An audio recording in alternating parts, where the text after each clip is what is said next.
Hey teachers, Brother Judd here with another tip for teaching this week.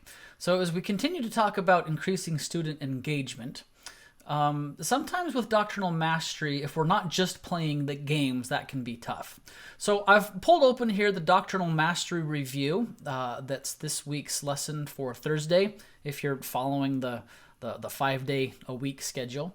And here in the Doctrinal Mastery Review number 1, you'll see it pulls out a couple of teaching skills, a couple of things that we'll always want to be doing.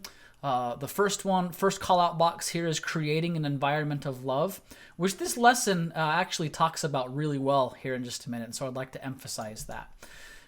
So you come down, got some good scriptures about, everything going on. The purpose of the lesson is to help our students identify and start memorizing the references and what the doctrinal mastery verses are about. But it doesn't just launch into and say, hey, hand out this chart and just have the students start going for it, just memorizing. Okay, it gives us this really handy learning experience that the students can have that's actually more about getting to know each other than it is about just memorizing the doctrinal mastery verses. So it says here, depending on the size of your class, consider assigning each student one or more of the 11 doctrinal mastery verses, passages of scripture. If necessary, the same passage can be assigned to multiple students. And then, here's the part that I really like.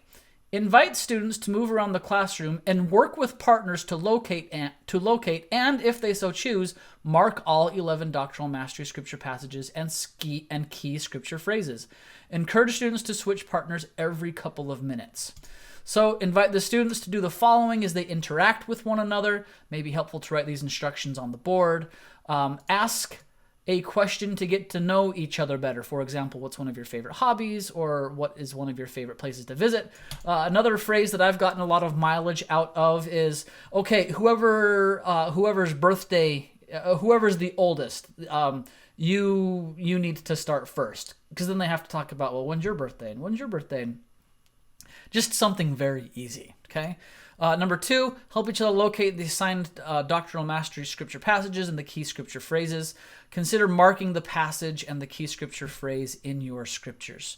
So again, an activity that the students are doing together. It's to the point of helping familiarize them more with doctrinal mastery, but it's also increasing that sense of, creating that atmosphere of love and trust, giving a sense of belonging. Share why the truth in the key scripture phrase is important, which, notice this comes number 3 in the activity, because the better that numbers 1 and 2 go, number 3 may not happen if the students don't do something less risky with numbers 1 and 2. And then, if we're not careful, we'll think, oh, the point of this doctrinal mastery review is just to memorize the references, the key scripture phrases and the scripture references. That's part of it, but that's not everything.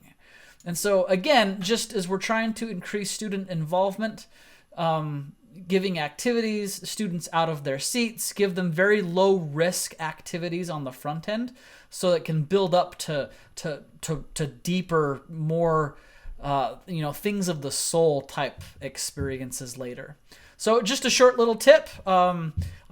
What I did with my class is, because we're over Zoom and we can't go over, around the room, I invited my students. What we did is we came up with rhymes for each of the doctrinal mastery passages as best as we could. And some of them were hilarious. And when you can create those kinds of inside jokes with your class, the better.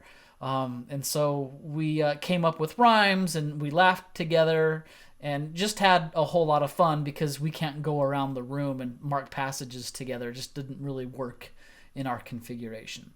So again, correct use of agency authorizes the Holy Ghost to teach.